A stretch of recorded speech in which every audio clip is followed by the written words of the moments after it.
مساء الهنا والسعادة. ازيكم يا حبايبي؟ عاملين ايه؟ يا رب تكونوا بخير.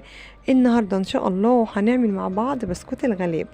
هنعمل مع بعض بسكوت تحفة بكوبايتين دقيق ونص كوباية سكر ونص كوباية سمنة. هنعمل طبق بسكوت تحفة كده زي ما انتوا شايفين، ولا بقى مكنة ولا كيس حلواني ولا اي حاجة.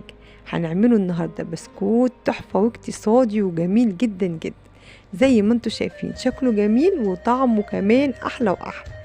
بس في البدايه اللي محطش لايك يحط لي لايك، وما تنسوش اللايك يا حبايبي. وحابه اشكر حبايبي اللي بيرفعوا لي على المنتدى، ربنا يخليكم ليا يا رب وما يحرمنيش منكم يا رب. وبشكر كل اللي بيعمل لي لايك وبيكتب لي تعليق، جزاكم الله كل خير يا رب. ربنا يديني ويديكم ويدي كل عايز يا رب. يلا في البدايه نقول بسم الله ونشوف طريقه التحضير. يلا بينا نشوف بقى مقاديرنا البسيطه السهله. معايا بوله حطيت فيها بيضايه، وحطيت كيس من الفانيليا، وهنزل بنص كوباية من السمنة، هقلبهم شوية. ومعايا نص كوباية سكر بودرة، طبعا كوباية واحدة اللي معايرة بيها السكر ومعايرة بيها السمنة. هقلب كويس جدا لحد ما اللون يبقى كريمي بالمنظر ده. وهنا معايا كوبايتين من الدقيق، هنزل حبة حبة واحط عليهم رشة ملح ومعلقة كبيرة بيكنج باودر. زي ما انتوا شايفين مقادير بسيطة وسهلة وبجد طعمه تحفة جدا.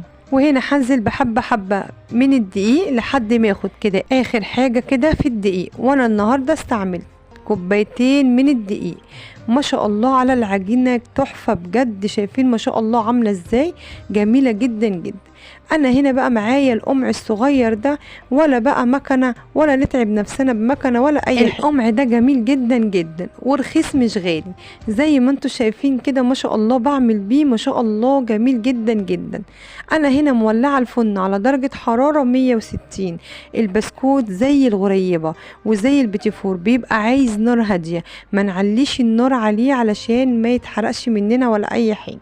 شايفين شكل الصينيه عامله ازاي، جميل جدا جدا، طعمه تحفه وبسكوت اقتصادي ما فيهوش مقادير كتير. زي ما انتوا شايفين ده شكله بعد ما خرج من الفرن. وبعدين عملت جنبه فنجان شاي بلبن كده، وشايفين ما شاء الله كوبايتين دقيق عملوا لنا كميه قد ايه من البسكوت، كميه جميله جدا جدا وموفره. شايفين ما شاء الله المنظر. انا عايزه اقول لكم ان طعمه قريب للبيتيفور جدا جدا جدا. لعشاق البيتيفور لو كلتوا البسكوت ده هيعجبكم جدا جدا، وهتقول ان هو طعمه ما يتخيرش عن البيتيفور قسما بالله. طعمه جميل جدا جدا ما شاء الله، بيدوب كده في البق وطعمه لذيذ جدا ما شاء الله. عطانا كده طبق حلو جدا جدا. والله اقل طبق في الفرن بيبقى ب20 جنيه، يعني في كام بسكوتايه كده وتلاقيه ب20 جنيه. احنا كوبايتين دقيق ونص كوبايه سمنه ونص كوبايه سكر، ما شاء الله اللهم بارك، عمل لنا طبق حلو جدا جدا بدل ما نروح نشتري من الافران. وانتوا عارفين طبعا الحمد لله والشكر لله كل حاجه غاليه. زي ما انتوا شايفين ده بيكون شكله. اعملي بقى كده فنجان شاي ولا فنجان شاي بلبن بقى وسقسقي فيه، وبجد هيعجبك الطعم جدا جدا، لاني بسكوت جميل خفيف جدا جدا. انا عايزه اقول لكم ان انا نسيت اقول لكم ان انا حطيت معلقه نشا، بصراحه نسيت خالص ان انا اقول لكم. حطيت معلقه نشا على الدقيق. معلقه النشا دي هتخلي البسكوت ما شاء الله عامل زي الغريبه كده، حاجه بجد تحفه جدا جدا. شايفين شكله عامل ازاي، جميل جدا جدا. والله الطبق ده غير اللي اتاكل اول ما طلع من الفرن. يعني في ناس معايا ما استنتش لما البسكوت يبرد، وبسم الله ما شاء الله بألف هنا كلوا منه وهو سخن. يعني ما شاء الله الكميه كمان كانت اكتر من كده. بس طبعا انا سبتهم بقى ياكلوا، اللي حابب ان هو ياكل ياكل.